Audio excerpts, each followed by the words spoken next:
Hello, everyone. Welcome to this session from Impact Taxation and Financial Services. 5 things you should do now to beat cost of living increase. Right. So a quick declaration. The information provided are for general information only. So you need to talk to a professional person before you make any decisions. And also, we're not financial planners or solicitors, so we can't provide financial product advice. So you do need to find a financial planner or a solicitor if you have any particular questions. Okay. All right, let's start.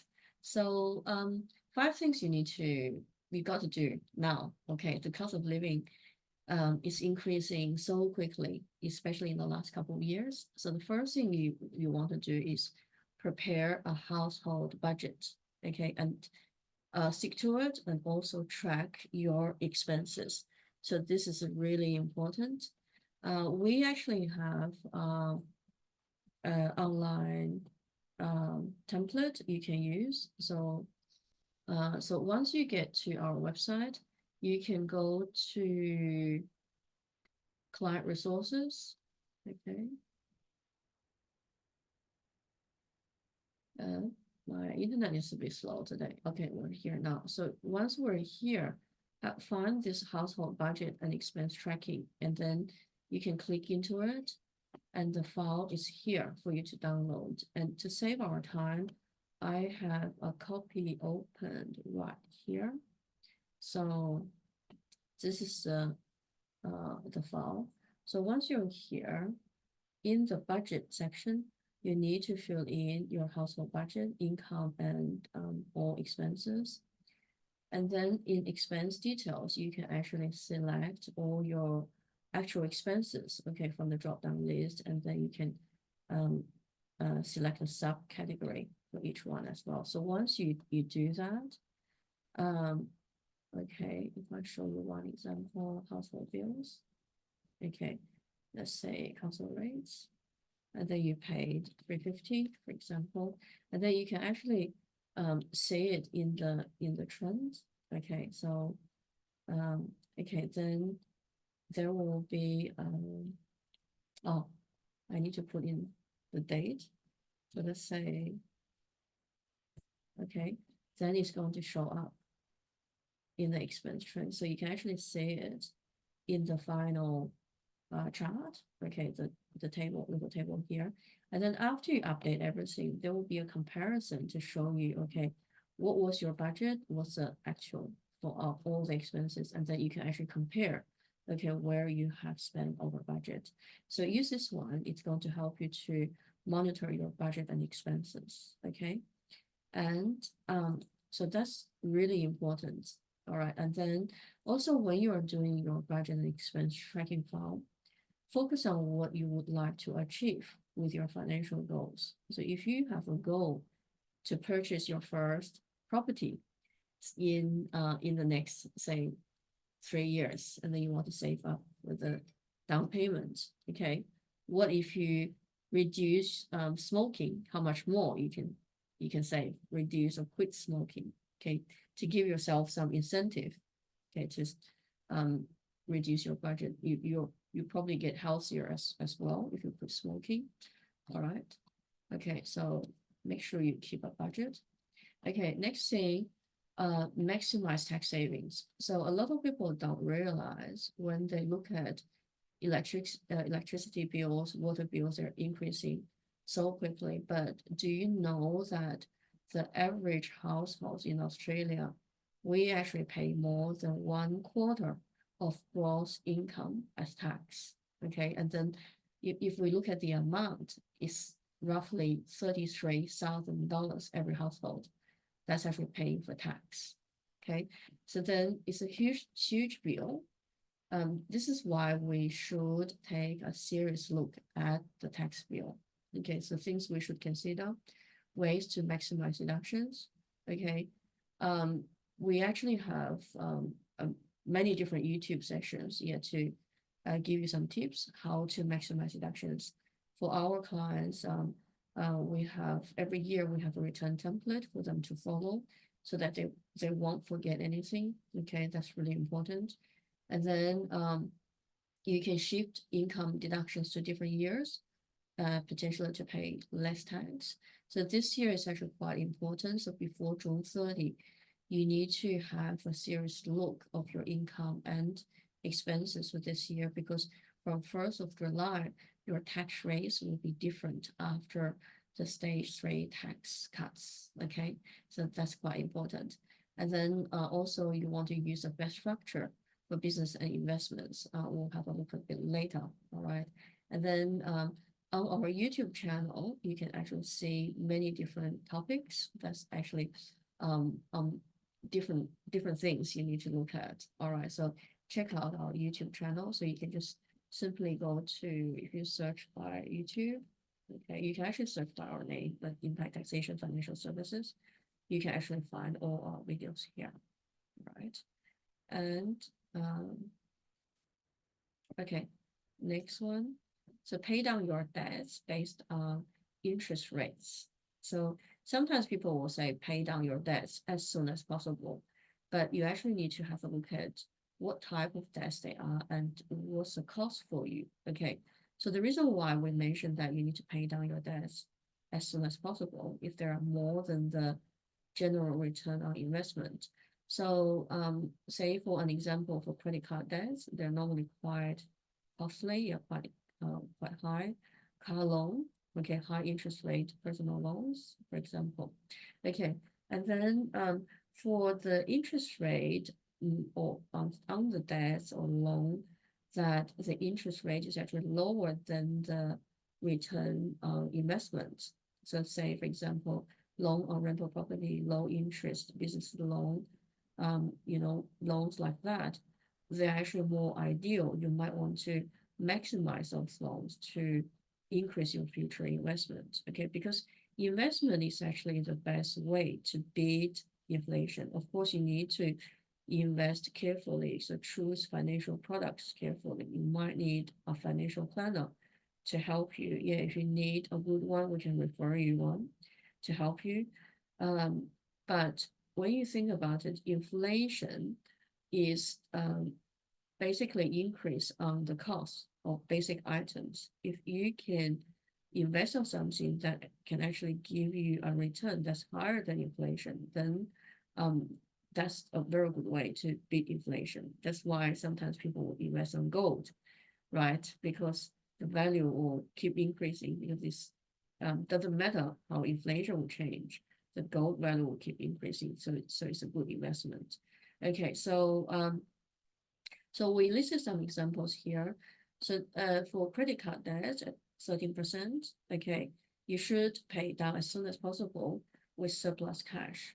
Since you won't find investment product with stable return more than 13%. So generally speaking, it's going to be very hard to find investment that's going to give you a return more than 13%. On average, if we look at the past 5 to 10 years, rental property market maybe will give you a return, say 8% to 9%, depending on the area. And then share market might be 8%, 9%, or occasionally maybe 10%, yeah, depending on the combination of shares you invest.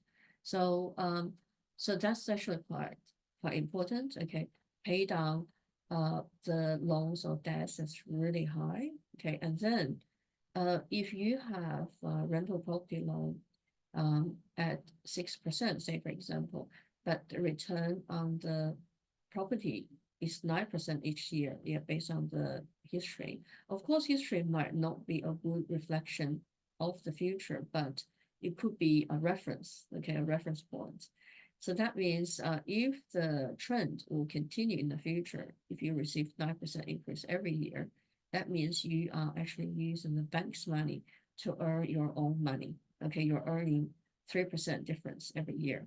Okay, so that's actually a good debt. Okay, so keep those debt or potentially even make it bigger. One potential strategy sometimes it can be you can use the equity you have accumulated from the first property and create a split loan and use that split loan to pay for the second rental property. So, for the initial down payment, also for stamp duty, legal cost, you can actually use that split loan to pay for the second property. And then, of course, for two major benefits from that. One is you are actually using the bank's money, more of the bank's money, to pay for your second property. Yeah, because for that property alone, you can, generally speaking, you can only borrow 80%, but you can actually borrow another 25% using the first property, okay, to go with the second property to pay for the initial payment. And then that's the first first benefit. You're using bank's money to earn your future investment income.